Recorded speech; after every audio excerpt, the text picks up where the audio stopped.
Hey you guys, it's Denise again at My Luxury First, and today I wanted to talk about how to get a red bath bomb and also to show my customer what a 1 gram red bath bomb color looks like. So this is a 1 gram red colorant for making bath bombs.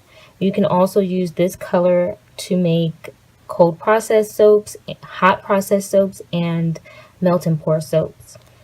You will need more color if you're coloring lots of soap and lots of bath bombs, but this is just a sample for you to test out to see what color you would get.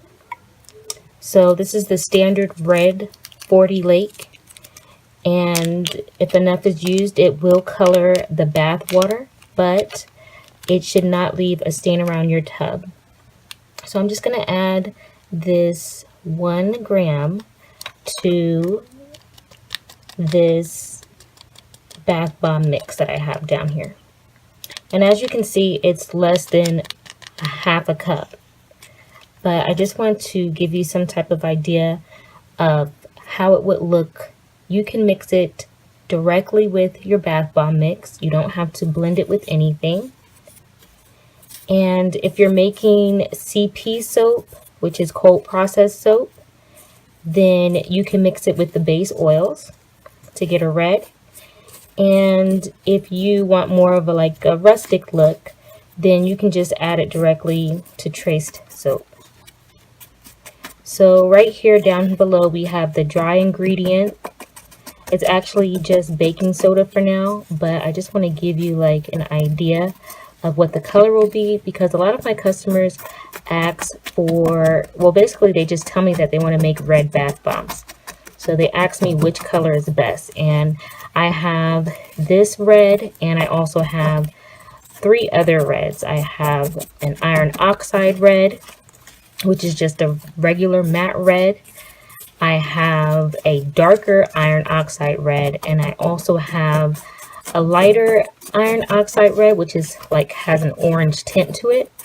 But this is the color that I recommend for bath bombs because it's bath bomb specific, which means it will incorporate into your formulation way better than the other ones, although you can still use the other ones. As you can see, while stirring this, the color is basically as red as it's going to get with that 1 gram. So 1 gram is not a lot, but we're going to just pretend that this is a bigger batch and that you had added the right amount. So when you're making bath bombs, you can just add the color directly to your formulation. And if you want it to be more red, you can add more color. So I'm going to add some more red.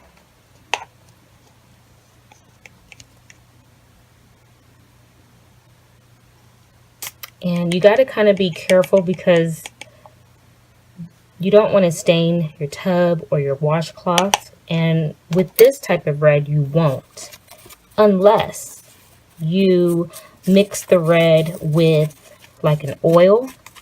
And you know how oil sticks to the bathtub? So if you mix your red with an oil, and most likely you're going to have oils inside of your bath bombs, but if you mix the red directly with an oil and then add it, then sometimes you will see a ring around the bathtub, and it's because of the oil. You know how the oil sticks to the bathtub, so it just actually carries the color with it as well.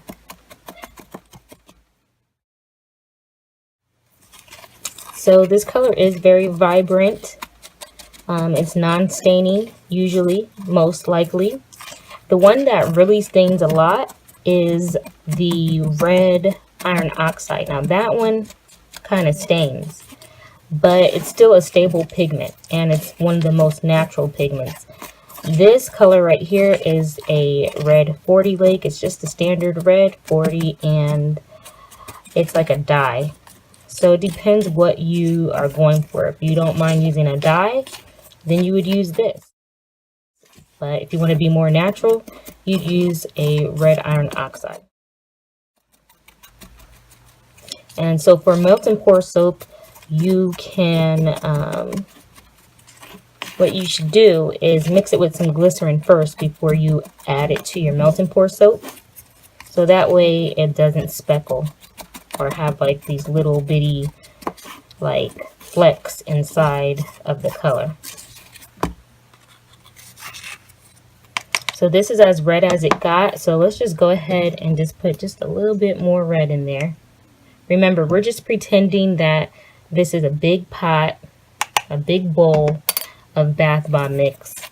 And we're just adding color to it and stirring just to see what we would get. Just, you know, this is just a sample and just testing it out. So I'm just going to add a little bit more.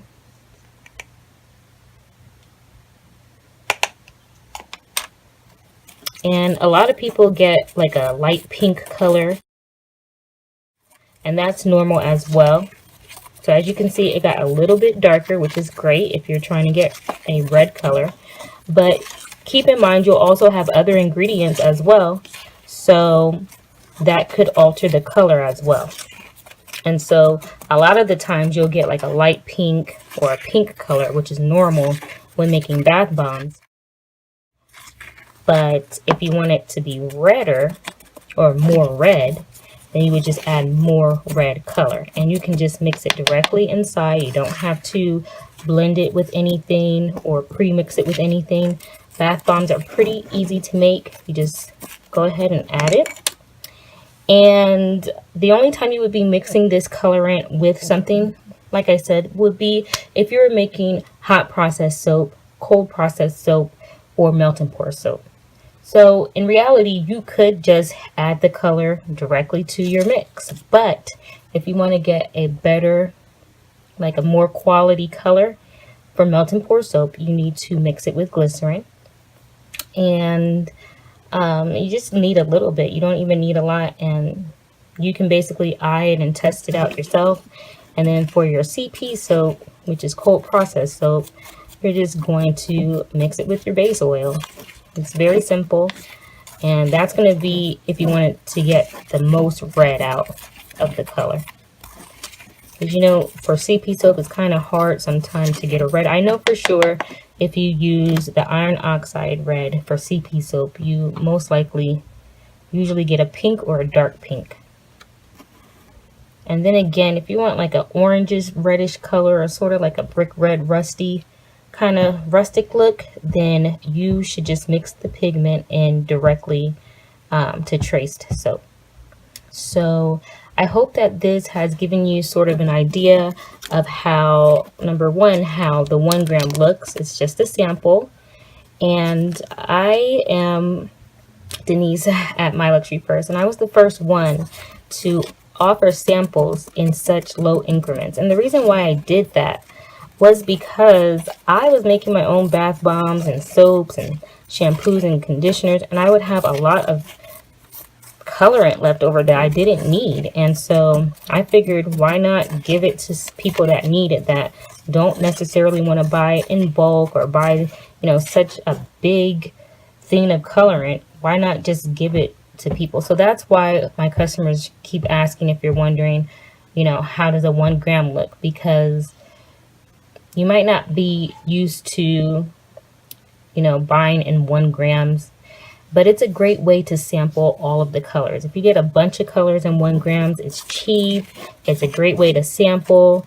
And then you can just go ahead and buy, you know, the bigger amounts that you might need from the leading suppliers. But as far as a 1 gram and 2 grams and little samples, I'm basically the leading supplier for that. So if you have any questions, go ahead and let me know and leave a comment, and also subscribe for more. Have a great day, and I'll talk to you later. Bye.